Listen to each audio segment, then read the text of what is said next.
Welcome. I'm Tom Williams, and we're here at Ileana's Ristorante in Hamilton for a conversation with two guys named Paul.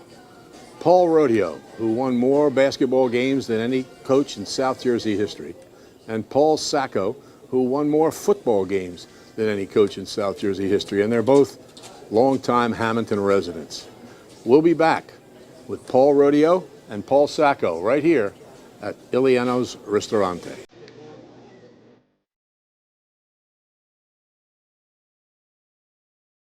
Prime Events, in association with Crossover Productions, presents A Conversation with Two Guys Named Paul.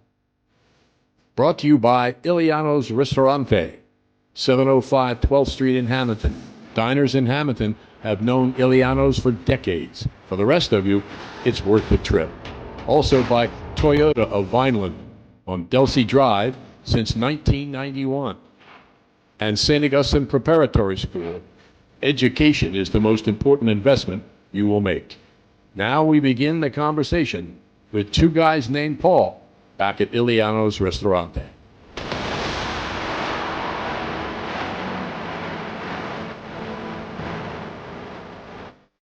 We're back at Ileana's Ristorante. On your left, Paul Rodio. On your right, Paul Sacco. We're going to have to call you guys by your last names, or you'll both be answering if I said Paul. But let's start with Coach Rodio. Coach Rodio, why do you think Coach Sacco was successful? I think he, from when he was a young kid, had a strong work ethic. I think he believed in his system and what he did, and he stayed consistent with that system, which allowed him to expand and get better and better as he got older and older. So I think no matter what your plan is or your pattern is, if you're able to put it together and stay consistent, you're going to be in pretty good shape. And I think his biggest attribute was his ability to communicate with the kids and do that and stay within a system that he believed in strongly. Coach Sacco, why was this guy successful? Well, I could tell you this. I followed him since I was young in his career, and I kind of wanted to, be the same type of person he was. The reputation he had just in the town of Hamilton and when he began to be a head coach there, and how he worked with so many different kids, administrations, and faculty members there. When I think about it, he's like myself in many ways, that he was always 24/7.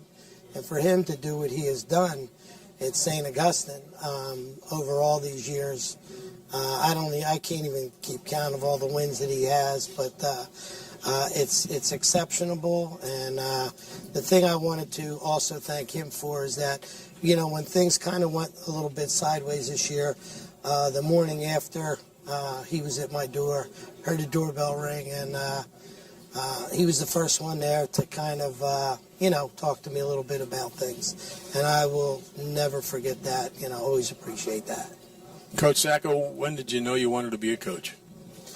I think it was freshman, sophomore year in high school. I had a teacher named Chuck Donahue.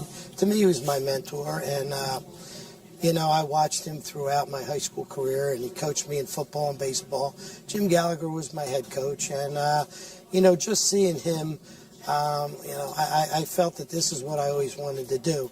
And I never swayed from it. I said, I'm going to try to make a career of this the best I can. And, I had a good support system. I got a great mom and dad. Dad's been at every game other than one or two. Mom's probably missed 5 games in 41 years. So when you have that kind of support system as Mr. Rodio, which has a much larger family, I think that's a big thing. And I have a wife that's second to none, that has always been in my corner up to this day, yes. How about you, Coach Rodio? When did you know you wanted to coach? I graduated college with a marketing degree, which I've never used, obviously. I wasn't sure. I got hired as a teacher at St. Augustine. I didn't know enough about all the ins and outs of coaching at that time. My first day there, they bring me in and said, we'd like you to coach cross country. On that particular day, I didn't even know what cross country was. I I knew it was long distance running, but I didn't know enough about it. And then the first day I went out there, and the first couple days I was blowing the whistle, and I really enjoyed it, and I liked the communication with the kids in the classroom. All of that stuff seemed to relate. I then became the freshman basketball coach for 2 years, and I think at that point I felt this is something I'd really like to do. I was reminded by my family that there's no money in this. There's not a lot of money if you're going to be a coach, but if that's what you want to do, and my father always said, no matter what it is you do, just be the best that you can be. And so I decided that's what I did. And at that point, then I turned the corner and said, this is what I really going to make a career out of. So whoever it was that called you into the office that day has set this whole thing up. Yeah, probably. His name was Father Steve LaRosa. Is that who they named the field after? Yes, that's the field. The football field that's there now is in his name. Coach Rodio, what do you remember about your first win in basketball and your first loss? Well, my first loss I remember extremely well because it was my first game. First time I coached a game was in Hamilton against Hamilton High School, and we lost. So I remember that one really well. My next game was against Williamstown, and we won that game. So I remember the things I remember losing and saying, I'm young, I'm not going to have a long rope here. I mean, if this doesn't work out, I could be out of here before I start. And I remember losing and coming get ready for that second game and saying to myself, these guys have had a tough time winning games, and if I don't win this game, I'm really going to be nervous about the next game, and etc. So I remember winning that night and it becoming a great thing for me and whatever. And St. Augustine was 2-20 the year before, so I just didn't want to string a bunch together early, and I was lucky enough to get some wins. How about you, Coach Sacco, your first win and first loss? I'll tell you, I found out early in life that you pretty much remember the losses more than the wins. And we were playing Wildwood. At that time, they had Billy Osborne. They had good players on the team at that time. My brother was a junior. He was in my first class. And we're losing to Wildwood at halftime, 14-0. And I remember going to him, and I was just 23 years old. It was a rough start because a lot of people thought I was too young. And I think my first 5 years, I pretty much coached out of fear. And I remember going to him at halftime saying, Charles, you got to bail me out here. And I could tell you to play. It was wing T play 184 counter motion. We ran that twice in the second half. He had 2 long runs. We didn't have a kicker at the time. We ended up winning 16-14. And the first loss was Middle Township. And I was afraid, actually, I was still living home at the time, to get out of the car at my mom's. I was so emotional because I said to myself, if I lose another game, they are going to get rid of me. And then we ended up the next week losing to Oakrest. And that was the era of Darren Drozdoff and all them. Got beat 41-6. And we did get beat pretty good at Capella Field. And but after that, you know, you don't want to get used to losing, but you know, those are the 2 big things that I remember way back in 1982. We'll be back with more. 2 guys named Paul right after this. For over 25 years, Iliano's Ristorante has brought classic family-style dishes crafted with only the finest and freshest ingredients to fill your stomach and warm your heart. Now a new generation of ownership will continue Iliano's classic approach to Italian dining while also adding some current touches. They offer an extensive menu of homemade pastas, pizza, and daily specials, something for everyone at every age. Iliano's, 705 12th Street in Hamilton, has everything you need for lunch and dinner. And it can help you with your catering needs. Reach out through events.ilianos@gmail.com or contact them through Facebook or Instagram. Diners in Hamilton have known Iliano's for decades. For the rest of you, it's worth the trip.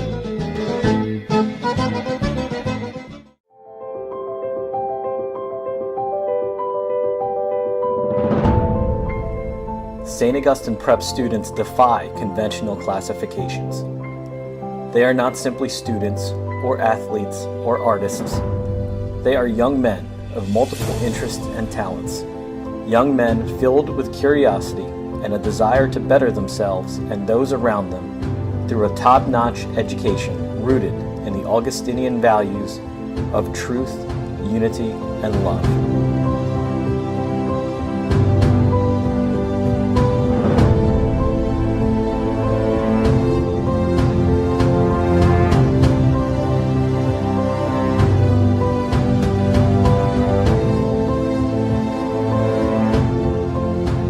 If you aspire to grow and learn in the company of like-minded young men, St. Augustine Prep is where you should be. At Toyota of Vineland, their commitment to being an extraordinary dealership isn't something they just came up with. They've been exceeding customers' expectations since they opened their doors in April of 1991. Toyota of Vineland has won the Toyota President's Award, not just once or twice, but 21 times. It all starts with an extensive lineup of fabulous new and used Toyota models. And thanks to the car loans and Toyota lease options, it's never been easier to get behind the wheel. Good service never stops at Toyota of Vineland. There's never been a better time to drop on by their dealership at 650 North Delsey Drive in Vineland. They provide exceptional selection and value while making sure every customer gets first-class treatment at Toyota of Vineland. Traditional Italian cuisine has three main qualities: use of the highest and freshest quality ingredients, healthy portions, and, most importantly, the feeling of family. At Iliano's Ristorante, 705 12th Street in Hamilton, they take pride in providing all three qualities. All food is prepared to order. They want to make sure that everyone has their best Italian meal. Food is their love and their passion. With a simple taste of Iliano's classic food, such as their famous homemade tomato bread or ravioli, you will understand the detail and love that goes into every dish. If you're in the mood for great food with a great atmosphere, come out to Iliano's, a taste of Italy in your own backyard. You mentioned Chuck Donahue. Obviously, he's one of your strongest influences. Who are some of the others? I was taken under the wing after, Coach Donahue taught me everything about the offense. But after my first year there, I knew I had to make a change. And, I was a running back coach and a defensive back coach when I was coaching the 3 years with Chuck. And everybody told me, you better be the line coach. I knew nothing about line. I never played it. So I went to Greg Purry, who was with Tubby Raymond. And I went to him every year, twice a year. He still laughs today. He said 25 years later, you would come and see me, ask the same questions. Greg Purry was a big influence in my life from the University of Delaware. Steve Herbert took me on the clinic tours to the West Coast and, places like that. Big influence in my life. Joe Susan from Rutgers, he was the head coach of Bucknell for a while. People like that have always stayed by my side and, always been there when I needed them. So, I leaned on them people a lot. How about you, Coach Rodio? I think one of the differences today and 45 years ago is that what impressed me the most when I was younger is that the guys who had been concrete in coaching in high school in South Jersey at that time, a few of them put their arm around me and said, I'm going to help you out, whatever you need here. Don't get down. Don't worry about it.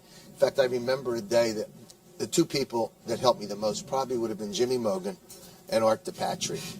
Artie was at Paul VI, and I had lost 2 overtime games in a row on a Friday night, and I was ready to jump off a bridge. And Artie called my house that Saturday morning and asked me to meet him at Geet's Diner in Williamstown, and I went and basically gave me a pep talk. Jimmy, who was the AD at Sacred Heart and head basketball coach similar to what I was doing, and he used to talk to me all the time about do this, don't do that, don't let emotion get in the way, So those guys probably were the 2 biggest high school coaches. the day that, not my life changed, but I was a huge Bobby Knight fan. And they had just won in Philadelphia championship. And he ran a clinic the next year, and I went to the clinic. And I just loved the way, I mean, in those days, the style and what he did was acceptable. Obviously, it'd be very difficult today. But he got done speaking around lunchtime, and he was going to come back after lunch, and there must have been 20 guys standing around trying to have lunch with him. And I was just sitting there. I was a young kid, 25 years old. And 2 minutes into that, he came around a corner, he put his arm around me, and he said, "Coach, where are you eating?" First of all, I couldn't eat. I couldn't even move my mouth at that time. I was so excited. Walked around the corner, and he said, "Come on, me and you'll eat." And he sat and had lunch with me. And I just picked his brain on different things. And then when I had a kid by the name of Andrew Sullivan later, he recruited him, and we reminisced a little bit and talked about it. So he was someone I always idolized, I guess you would say. We'll be back with more with two guys named Paul.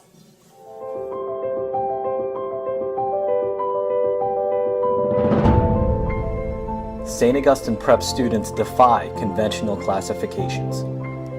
They are not simply students or athletes or artists. They are young men of multiple interests and talents. Young men filled with curiosity and a desire to better themselves and those around them through a top-notch education rooted in the Augustinian values of truth, unity, and love.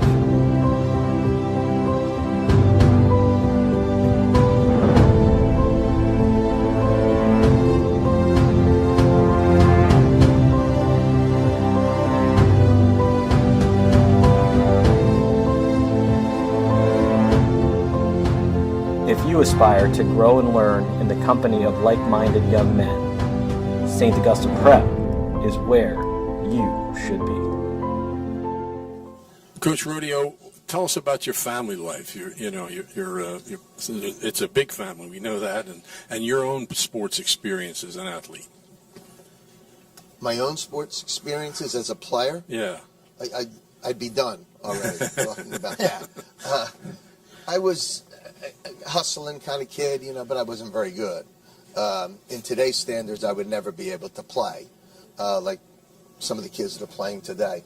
But my family was always behind me.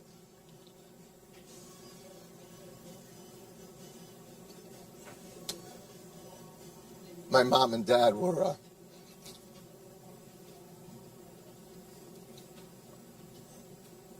very special, as he was saying.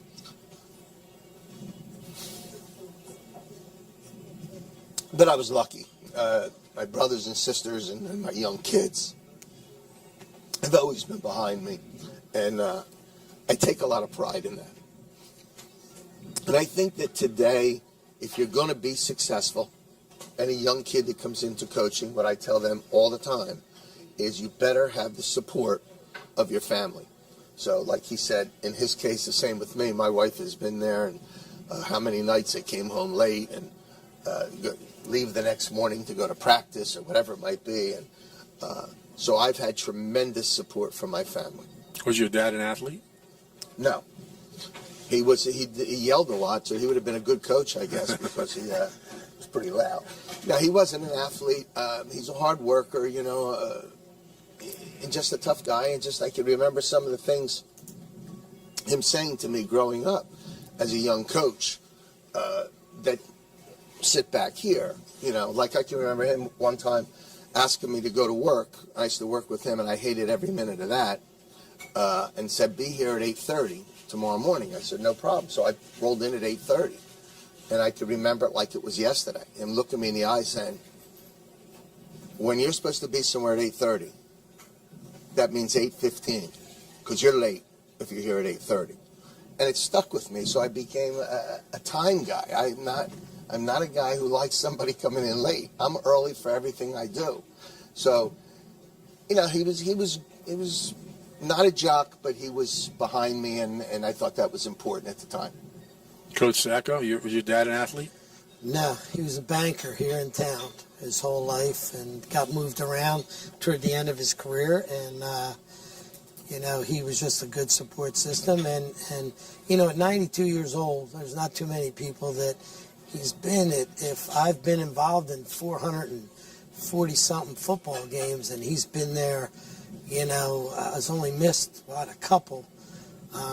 And he puts the pictures up on his Shutterfly, whatever he's doing. He was working on that today, putting together different things for me to sit down and watch everything from this year. And I was like, you got 300 pictures of this game and 400 of this one. I said, I really don't have that time to want to sit down and do that. But someday I will. But, he was always there for us. He made sure we worked. I mean, my mom was a real driving force because she was raised very poor on a farm. And she had us on the farm, when everybody else was going to the swim club and going down the lake. We had to go pick early in the morning. We only had to work till 1 o'clock, and then we had the afternoons. But they've been, such a big support. And I would have never been able to accomplish what was accomplished, at the school if it wasn't for my wife. Just a tidbit, she'll kill me for saying this, but I remember the day, we got married, and she said, I know I'll never be number one. I know I'm not going to be number two. I'll take number three. And now I look back and I say to myself, I guess I was kind of selfish for a lot of years toward her, but we didn't have children. She was sick at the time, and, so we have a dog. That's my kid, and I had all the kids over there at St. Joe, and I think that's what I think I wanted to be more of a parent than a coach, actually, at times, because, there's kids that come to school every day. You don't know what happened the night before. Never got a hug. Never anybody tell them anything positive. And so I always made sure. And I learned that through a principal, Lynn Domenico. Make sure you tell these kids something positive every day when they come through the door, but I had a great support system. I had some great athletic directors in my time. Pete Santelli hired me, from the start, and then I finished with Anna Marie Mercado. And, best friend to me. And, so I'll never forget them people. I've had some great coaches and, a lot of great, not just players, there's just so many great families. Coach Sacco, did you two know each other as kids? Yeah, I think we've always known each other. And as kids? I don't know as kids, but I remember going to a basketball game. I'm not sure you're playing, and you were playing and everything, and you made a half-court shot before halftime.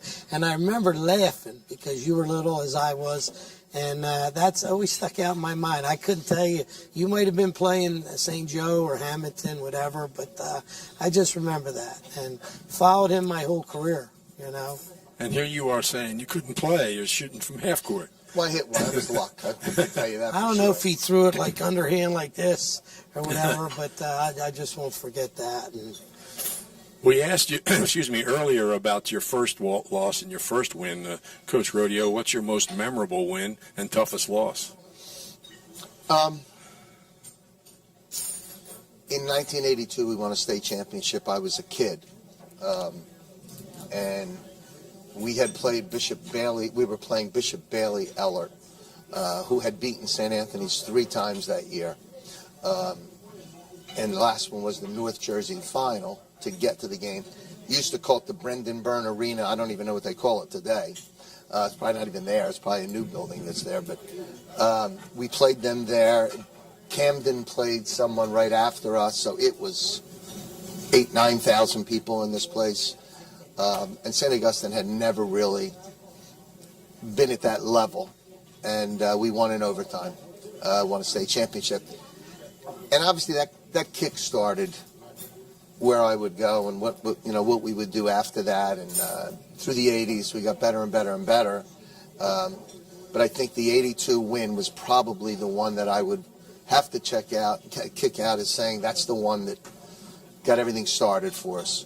The loss is easy. We lost to Bishop Eustace, and I blame myself for this loss, but we lost to Bishop Eustace in a South Jersey championship game. I think you were there, if I remember right, at Lakewood. Not in 1, not in 2, not in 3, but in 4 overtimes. And we were winning by 9 at the end of the first quarter, 9 at halftime, 9 with 2 minutes left when they threw it away. And we let it get away. And that one hurt. Coach Sacco, your greatest win, toughest loss? I guess there was 2 of them. They were both in the same season. We had heard so much, we're a non-public one, and we had heard so much about Patterson Catholic. They had some guys went to NFL the year before, and we ended up playing them, and they were Group 2 non-public champs because it was 1, 2, 3, and 4. So we ended up playing them. We had to play them here. They got off the bus, and I remember one of my coaches from before, Frank Lasassa, said they looked like the Minnesota Vikings when they got off the bus and they're warming up. So I'm looking out there, and I'm going, is there anybody under 6'2", 6'3", in every position? And we really at that time still didn't get, the big talented players that we did, down the road.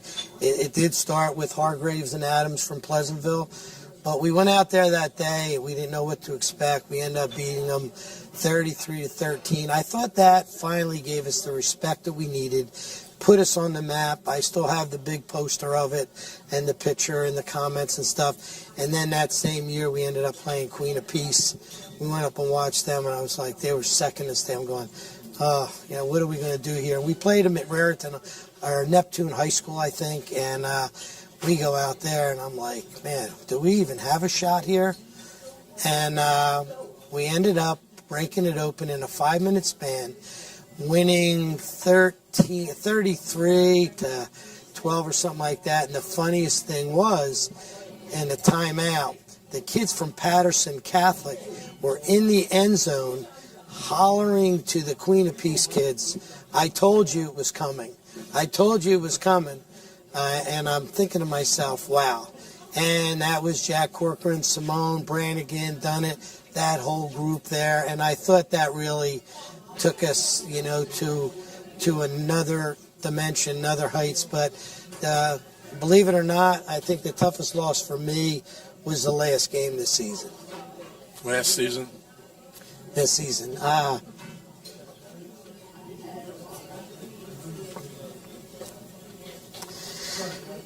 I think what happened was I spent more time probably watching the clock, because it's coming to an end.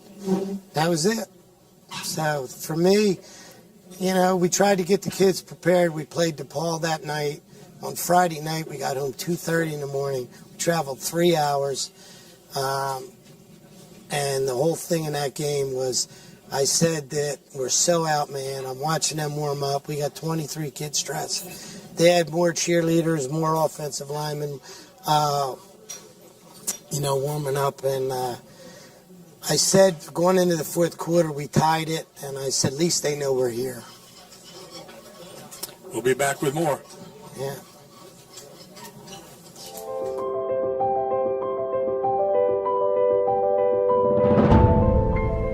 St. Augustine Prep students defy conventional classifications. They are not simply students or athletes or artists. They are young men of multiple interests and talents. Young men filled with curiosity and a desire to better themselves and those around them through a top-notch education rooted in the Augustinian values of truth, unity, and love.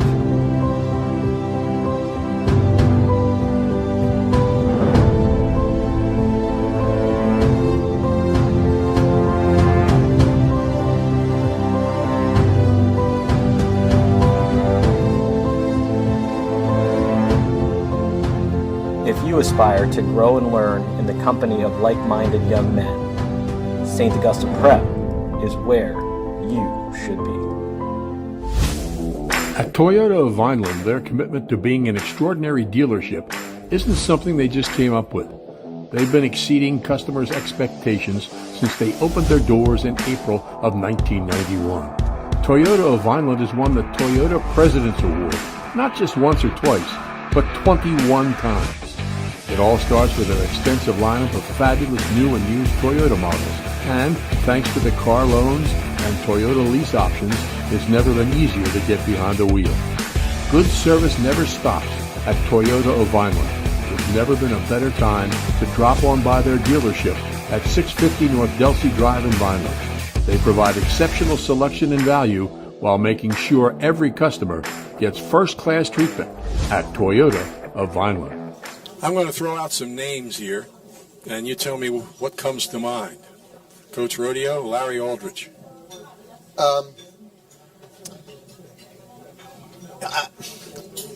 Larry was a very good coach. He was more of a football coach, coaching basketball, but he taught me a lot. I mean, I liked Larry a lot. He was my high school coach. I worked under him as a freshman coach for 2 years. I had the pleasure of coaching his son in high school, and then 3 of his grandchildren along the way. So Larry was just if it wasn't the 60s, great story about Mr. Aldridge is that he played in the East-West Shrine game when he was a kid. I don't even know if they still have that. And his roommate for that game was Jerry Kramer. And he got hurt in this preseason with the Pittsburgh Steelers. And what he did is he tore his ACL. And in those days, that was the end, and that's how his career ended. But he was very influential to me because I respected him, I looked up to him, and I thought he was a very good coach. Well, Coach Sacco, you mentioned him before, but how about Jim Gallagher? What comes to mind? He was my high school football coach when he came in sophomore year, and great player at Holy Spirit High School. Went on to be a great player at Iowa, I think it was. And talk about a hard-nosed coach. And in all honesty, I remember there was many days, whether it was in the weight room, he started the weight program for us there with just a universal machine.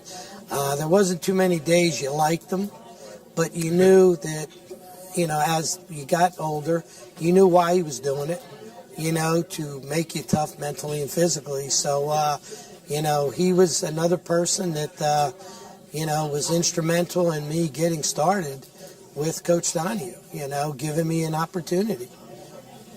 Coach Rodio, Chris Ford. Chris was a very good friend of mine from when I remember watching him play in high school, and then when I went to Villanova, my freshman year was the year they went to play UCLA in the final, and Chris lived across the hall from me. And I became pretty good friends with Chris. At that time, I was a kid. I looked up to him. I thought he was a god at that time, and I've teased him since. I used to tease him all the time that, you weren't really any bigger or any better than I am. I said, I was to tease him about it. But great personality, great friend. We went out to dinner a bunch of times, and losing Chris last year was a big loss to the South Jersey community. He just was a good friend and a good person, a great guy, and a great player, coach. Coach Sacco, Ed Burns. Wow. I'll tell you what, would go watch his games.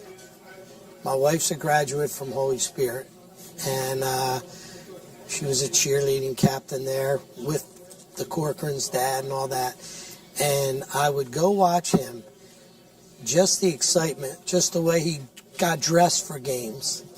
How many people he had as many social media people on the sidelines. I didn't know there could be that many people, in the press and places like that. He had everybody on the sideline. I would go to games and I'd be like, man, he's got 200 people on the sideline. I was happy to just have my coaches, my wife, my dad there, and my players. But, he seemed to, people gravitated toward him, and he did a great job. I mean, he had everything going in that program, and believe me, he's deeply missed in that community and that program. But they keep everything going in his name. Can tell you that. I've had some great opportunities talking with their people this year, and they've been a big supporter for me, and I appreciate that with them. But great individual. Coach Rodio, Myron Roll. Myron was a very good player. he was a big-time football player. I had Myron in class. My claim to fame with Myron Roll is Myron Roll sat right in front of me in a history class on 9/11. And when they stopped the class and put the TV on, I remember talking to Myron about it. He was a big-time player. Played at Florida State, and he played at, I think, with the Titans. Yeah. Became a Rhodes Scholar, and the last time I saw Myron was on TV because he's a surgeon. Yeah. And I remember him talking about the virus and what he was doing with it. One of the smartest kids I ever had a chance to coach. Played just his freshman year with us. But a good boy, a good kid. Coach Sacco, Jada Byers. I could put that into one sentence. A human video game. One of the funniest kids, most upbeat kids you'd ever want to be around. I can't tell you, from the time the school day started to him coming into the lunchroom, because I was proctoring lunch, to getting to practice, getting in the weight room, how many times he would run by me. You know, I'm all nervous at the game. He'd run by me, smack me on the butt. Coach, let's have fun today. We got to have fun today. Let's go. And I'd say, Jada, I said, we'll be fine. Coach, don't worry about it. And he would actually say, Coach, you know what? I'm going to score 3 touchdowns today for you. I said, Jada, let's just get this game started. And he just brought everybody to another level. I've seen him do things that I don't think I'll ever see that again. He had 10 different gears carrying that football, but his personality's bigger than life. And I talk to him once a week. I'm in touch with so many alumni, whether it's emails and letters they've written or stopping at the house. And I'm on top of him all the time because he's still got some good years left. Coach Rodio, Scott Bittner. Scotty was a really good player. I thought that he's a very good coach right now. I mean, I think he's done a great job with the Stockton program. But as a player, he was a worker. He and Chris Rodio played together, both from Ocean City at that time. And I can't tell you how many nights we would be getting done practice and we'd be just towards the end shooting. And either Chris, if Scotty didn't want to talk to me, he would send Chris. And if Chris didn't want to talk to me, he'd send Scotty. And they would say, Coach, could we get done? Because we're going to the Jewish Community Center in Margate. We have a game. We're just going to, a pickup game that we got to get there for. Jim Rat. Big Jim Rat really could play the game. I thought he was a great player, and he's an even better coach. Coach Sacco, how about Gordon Hill? Gordon Hill, another one that when it came time to practice, when it came time for games, but the biggest thing about him was such a student of the game. He just knew the game inside and out. He was like having another coach on the field. To watch him play year to year, you know, pretty much a slow start as a sophomore. Junior year picked it up, but then he just took off midway through his junior year, through his senior year. And, you know, I believe that, you know, he was out there with, I'm trying to think who it was, NFL-wise, but, you know, if he didn't hurt that knee, I think you'd still see him playing. But, you know, just another pleasurable kid to be around. There's so many of these kids that are just great kids that I'm glad that I could be a little part of their life. Coach Rodio, how about Charlie McLaughlin? I knew that would get a laugh. Yeah, it would definitely get a laugh. I played with Charlie in high school. He was our big guy. I mean, he was a great friend of mine to this day.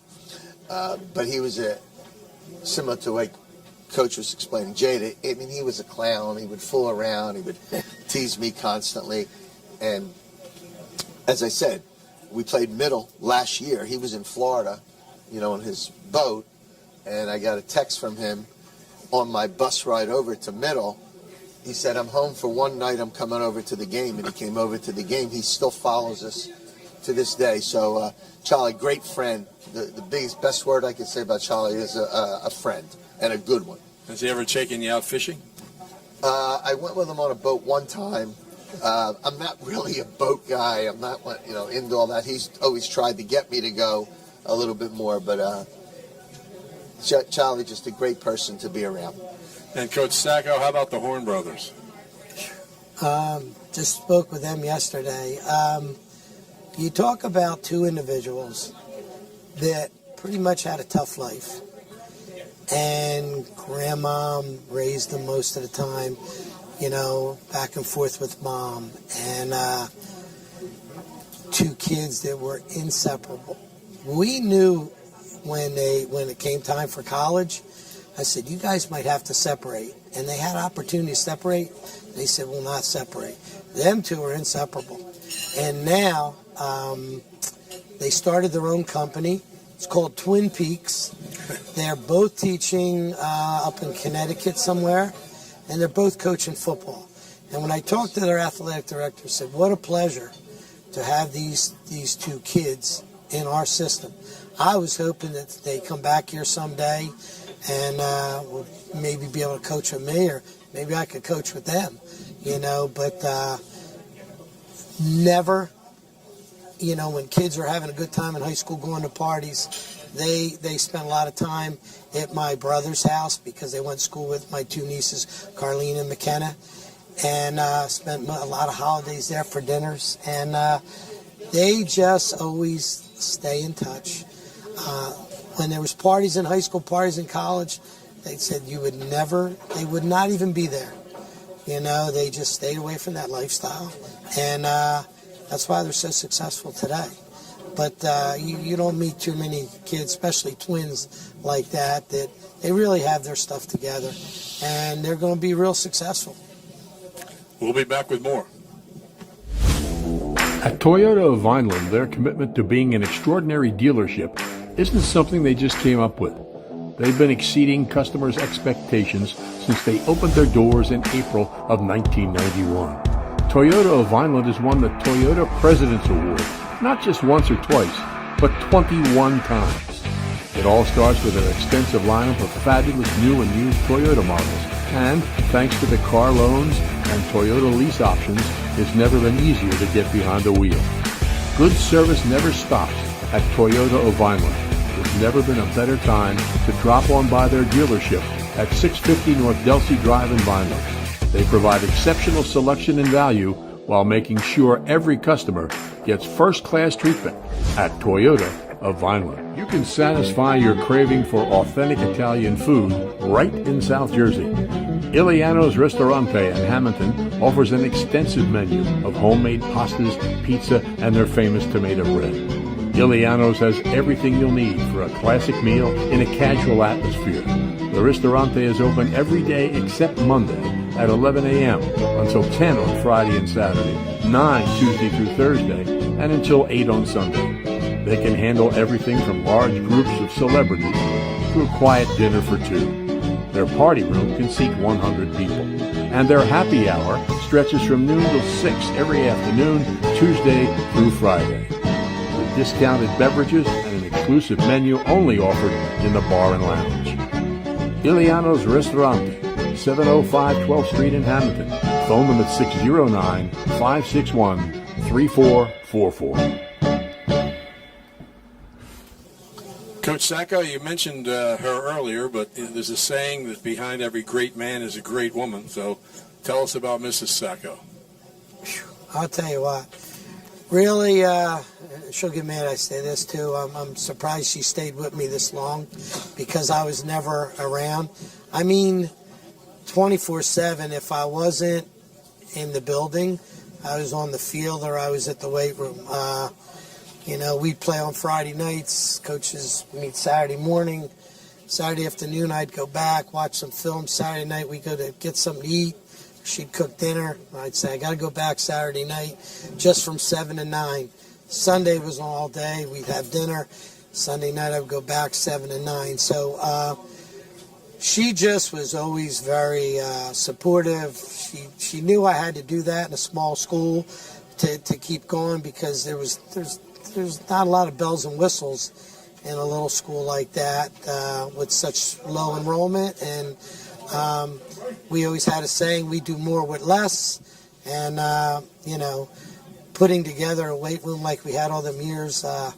She was pretty much instrumental. That every birthday, every Christmas, she said, "What piece of equipment do you want now for the weight room?" So I've been married to her 31 years. I've known her 35 years. So I wouldn't be where I'm at today without somebody like her in my life. Tell us about Mrs. Rodio.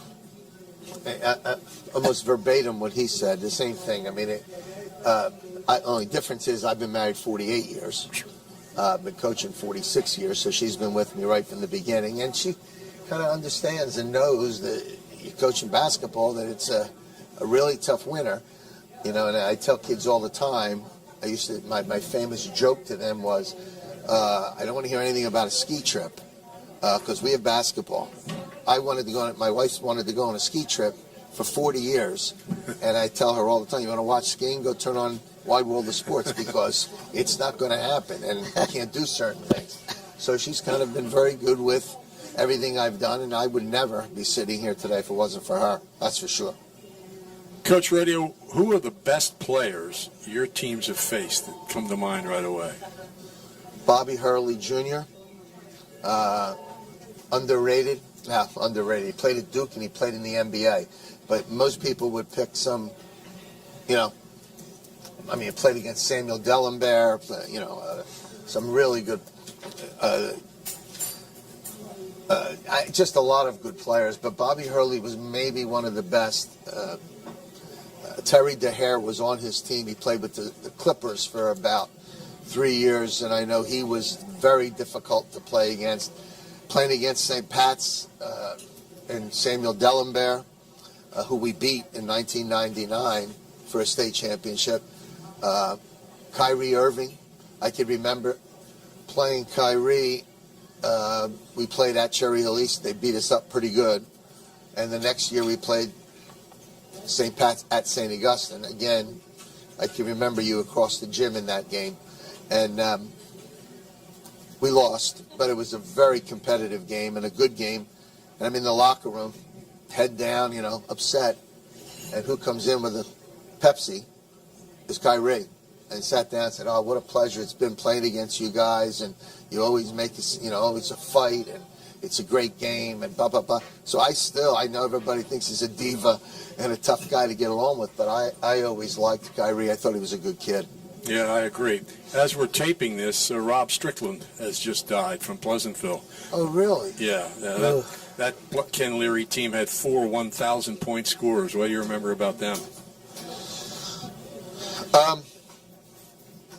Kenny was another coach that I had a lot of respect for. That team was we beat that team one time at St. Augustine. That was a very, very good team with just tremendous size. Underrated. Noel Gonzalez on that team was a very, very good player. Strickland was,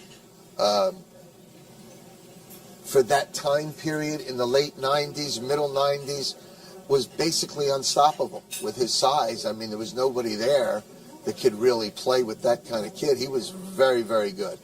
And a good boy, too. He was also very nice to me. How about you, Coach Sacco? Who are the greatest players you faced? I tell you what, there was so many of them, but I think they go back to my younger days with Gary Melton, and then having to coach against his kids. Darren Drozdoff from Oakcrest. I'm trying to think, the young man from Holy Spirit always had some great players. I think it was William Green. Oh, what a load. And just a lot of kids. The Mosley, I think it was Richard Mosley. Well, his father played for them. Richard played for us for a couple of years, went back there. Another one of the greatest players we've ever had to line up against. But there's been a lot. But those two families seem to always come back. I think of, how they were out on the field. But especially, the Meltons and stuff like that, because his kids all came up through the system, and you had to worry about, coaching against them and defending them. So we'll be back with more.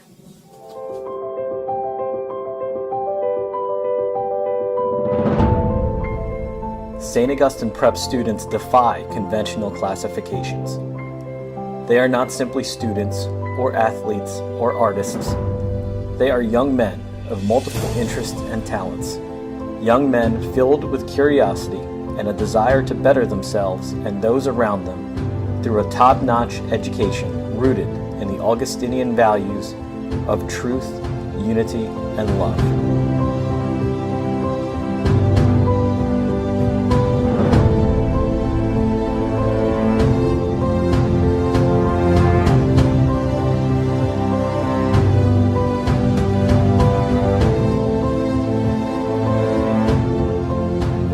If you aspire to grow and learn in the company of like-minded young men, St. Augustine Prep is where you should be.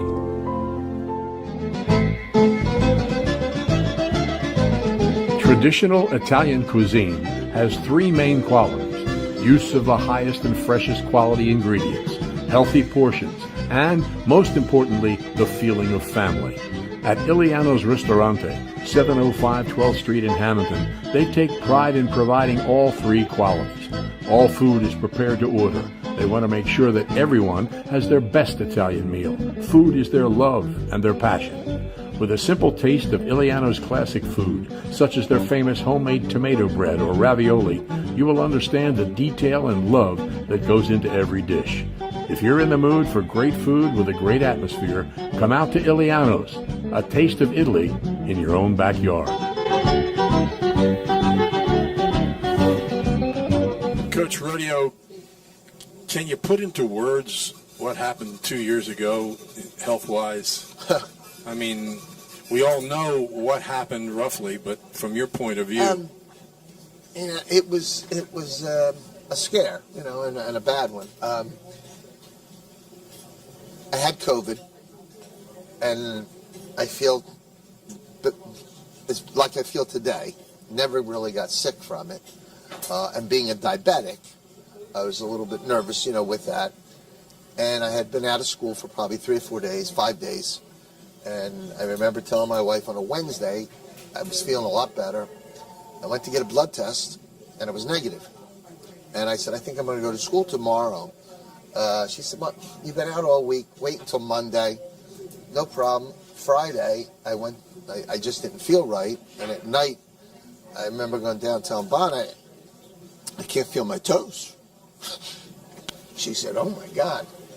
But being a nurse, she knew what was going on. And got me to the hospital quick, got a surgeon. The last thing I remember is him telling me, you have 2 blood clots in your aorta. And in your case, it looks like they're moving down. They're in your leg. It looks like they're going into your leg. And 90% of the people who have this type of thing don't make it through this. I have to tell you that. And if you do make it through, I don't think I could save your leg. So I just, oh my God. And then I was in a coma for a couple days. I didn't know where I was at until my blood pressure, by the way, was 60/20. And then I woke up. All of a sudden, I remember waking up, and then from that point on, each day I felt a little bit more, a little bit better, a little bit okay. So it was a scary time. That I could tell you. Coach Sacco, you kind of alluded to that last game last year and the clock running out. I guess it's been difficult to leave St. Joe, especially the way it happened. I promised my wife I wouldn't say anything negative today, and I'm going to honor my word. You don't always get what you want. Been there since I was 4.5 years old, went to preschool there, went through the whole system. Went to college, and my last 2 years of college, I'm coming back and forth to work in the weight room with Chuck Donahue and the coach and that kind of stuff. And I guess you don't ever expect, when it's this late in the game, I guess I always had the opinion that, I would finish there. There was so many opportunities along the way and rumors out there, oh, he's leaving this year, he's leaving that year and stuff like that. And I guess I just wanted people to know that,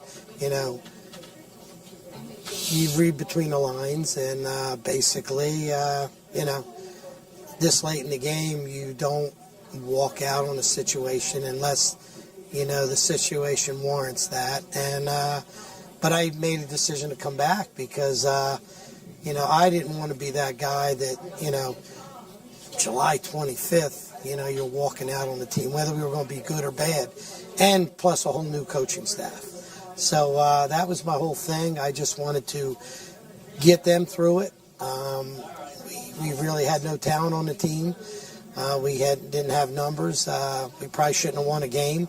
Those kids played so hard.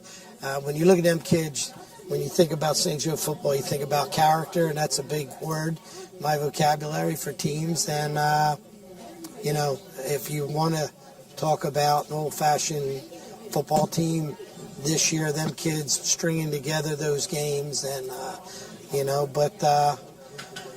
did go in and ask, to stay 2 more years, but it wasn't going to happen. And, so it is, like my AD, Anna Maria Mercado says, you say every day, Coach, it is what it is. Lord has a plan. We try to follow that now. And, I'm hoping somebody will give me an opportunity to be a head coach again, or maybe I'll just enjoy being an assistant. I won't know. I wasn't ready to be a head coach this season. There were some opportunities, but, I really wasn't ready to do that. But I'm glad that the opportunity where I'm at now came about. There was some other things that, kind of got sidetracked, but we won't talk on that one. But, life goes on, and you just keep pushing.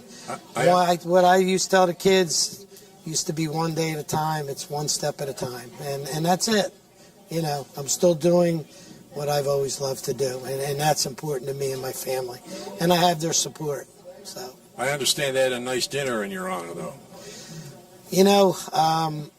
I'm not into that stuff, and I fought my wife up until probably 2 weeks before, and I said I don't want it to be about me. I don't like things like that.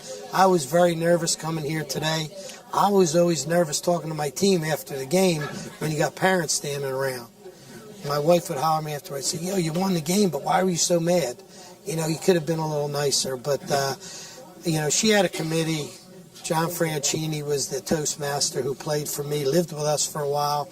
And she had a great committee of people, and she wanted it to be so people can come back. But I wanted it that night, and I made it clear when I finally had a talk that I wanted to be my opportunity to thank all them people, because I was there because of them families. Those families made big commitments to bring their kids to a little school like that, carpooling it, buses, trains, and, no frills.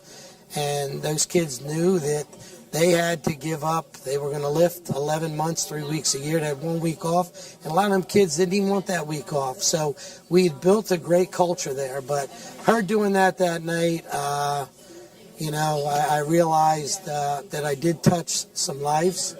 And, as a coach, that's what you want to do. So I thank her for that. But, I made a promise that night. We're going to, each year, get the football alumni and their families together. Matter of fact, I think next February we're going to get it together again and relive them memories. The St. Joe that we all knew and we all played for.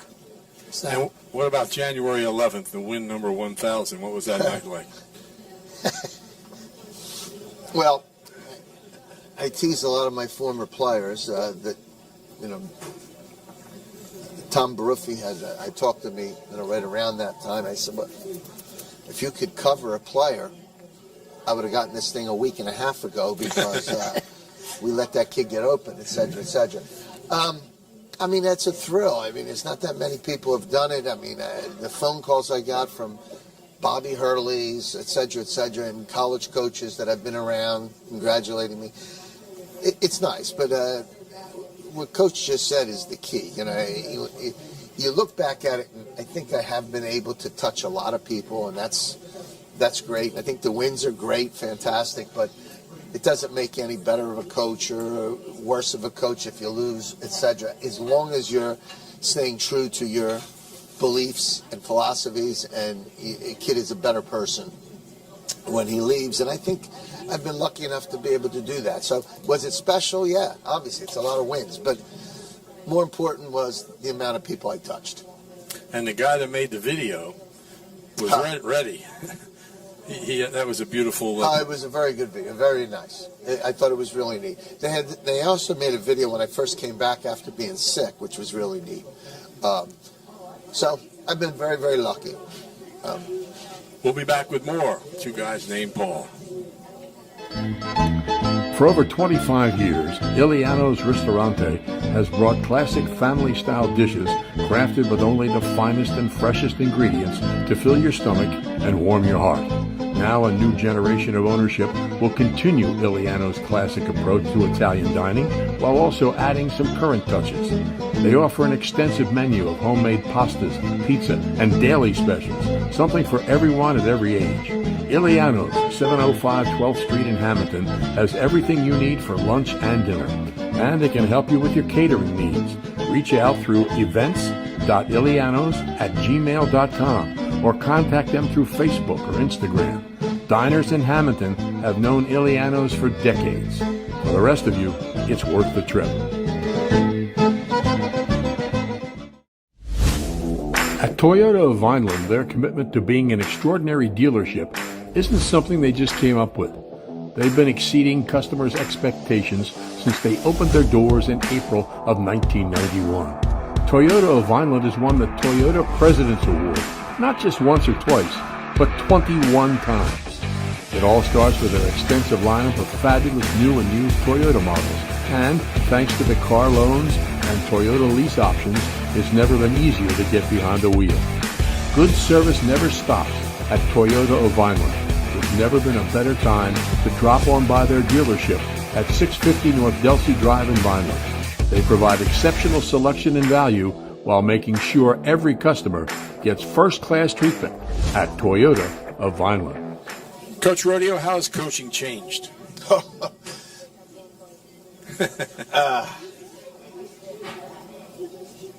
Tremendously. And I mean, it has really changed a lot. What I used to do and how I coached from the late 70s to probably to the middle 90s, almost to 2000. The only thing parents worried about in those days was, is my kid hanging around with the right kids? Looks like he's struggling in algebra. Could you help him, get him a tutor or something? Never would a parent say anything to me about playing time, what position he was playing. He should be bringing the ball up. Why do you have him on a two-guard, etc. I think possibly the ruination of high school basketball is AAU, in my opinion. I'm not an AAU guy.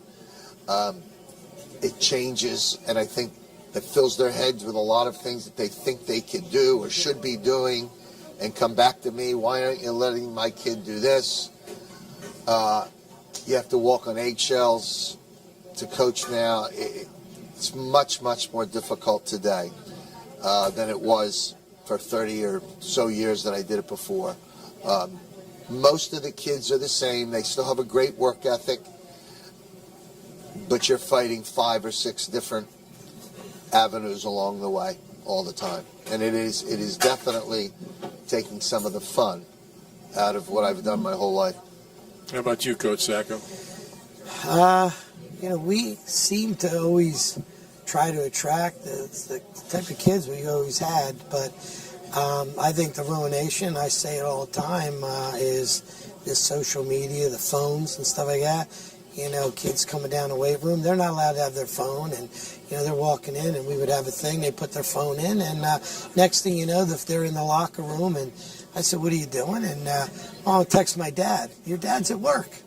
Well, he wants to know what we're doing. And, the entitlement thing, when we had so many kids, I think of that were just team kids, never started a game, never made an all-star team, might not have played more than a couple plays a year on varsity, but they just bought in. They were great kids. They were there for the team.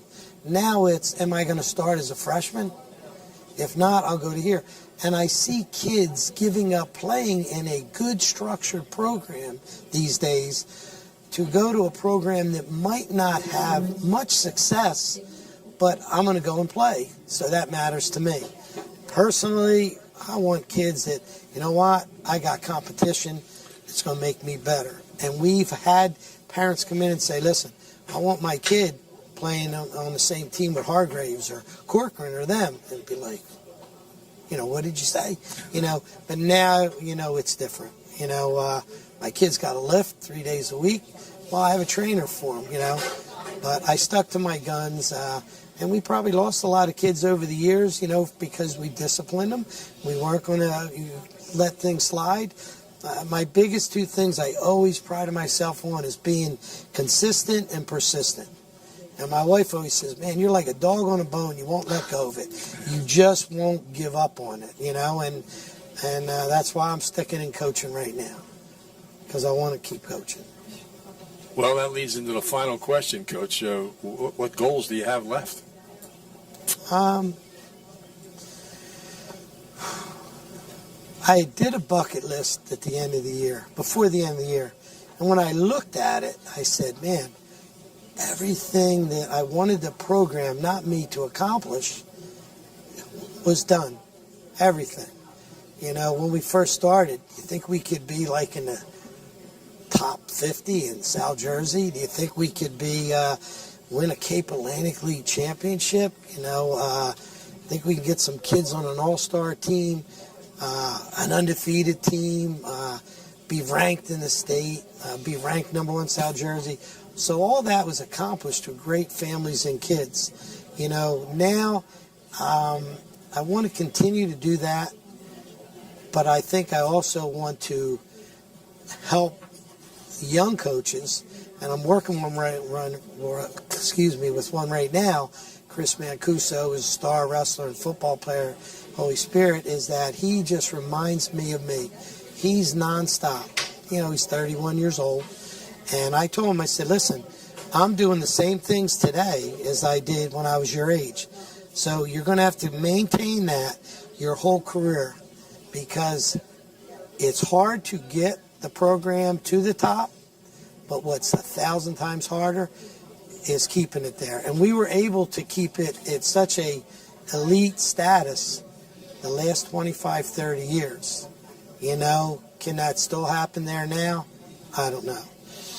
But to help somebody like that and to maybe give him some guidance, and some of the couple of younger coaches there, they only have 3 coaches on the staff, that'll be something I'll take pride in. But, I know somehow or another, if I get an opportunity to be a head coach again, I think I would like to do that. So hopefully somebody give me a chance. Who knows? How about your goals, Mr. Rodio? Ski trip. I've been very fortunate to be as successful. One of the things I pride myself on is similar to what he just said. We've been pretty consistent. I've won with good players. I've won with mediocre players. I've won with big guys. I've won with guards. And I think that I just, the next couple years, I'd like to be consistent. I'd like to still stay on top, have us maybe put together one more big run. I'd love to do that. But I've always surrounded myself with the right people, so I have a good group behind me, and I'm very happy and content with what I'm doing. And I've been lucky enough to accomplish most of the goals that I had set out to do when I was a kid. When I first started to say I was going to win a state championship, it's just not going to happen. It just, I didn't believe it's possible, and I was lucky enough to win 5. So I've been there and been able to do a lot of those things. Today, biggest goal is to just keep influencing lives and stay consistent and not change what I've done, and be the same person, and hope that that's enough. So Bob Hurley's not in the crosshairs? No. No. Bob Hurley, my record against Bob Hurley is 0-13, in case you're wondering. All right, we'll have a final word right after this. You can satisfy your craving for authentic Italian food right in South Jersey. Iliano's Ristorante in Hamilton offers an extensive menu of homemade pastas, pizza, and their famous tomato bread. Iliano's has everything you'll need for a classic meal in a casual atmosphere. The Ristorante is open every day except Monday at 11 a.m. until 10 on Friday and Saturday, 9 Tuesday through Thursday, and until 8 on Sunday. They can handle everything from large groups of celebrities to a quiet dinner for two. Their party room can seat 100 people. And their happy hour stretches from noon till 6 every afternoon, Tuesday through Friday. With discounted beverages and an exclusive menu only offered in the bar and lounge. Iliano's Ristorante, 705 12th Street in Hamilton. Phone them at 609-561-3444. Prime Events receives continuous support from Shoppy's Trophies and Gifts. Order online at Shoppy.com.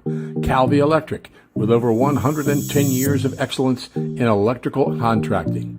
Gillian's Wonderland Pier, amusements with a family in mind on the Ocean City Boardwalk. Shore True Value Hardware, they're ready to help on New Road in Summers Point. Johnson's Famous Popcorn, open all year on the Ocean City Boardwalk. Blue Water Graphics, if you need signs, you need Captain Charlie. And Ulmer's Appliances, a family-owned and operated business in Cape May County for 50 years. Well, that takes care of our conversation with two guys named Paul. We want to thank Steve, Adam, everybody here at Iliano's Ristorante, and especially thank Paul Rodio and Paul Sacco. Thank you, sir. I really It's been appreciate interesting to this. find out how these two of the most successful coaches in New Jersey history got to where they are. Stay tuned. We'll have more later.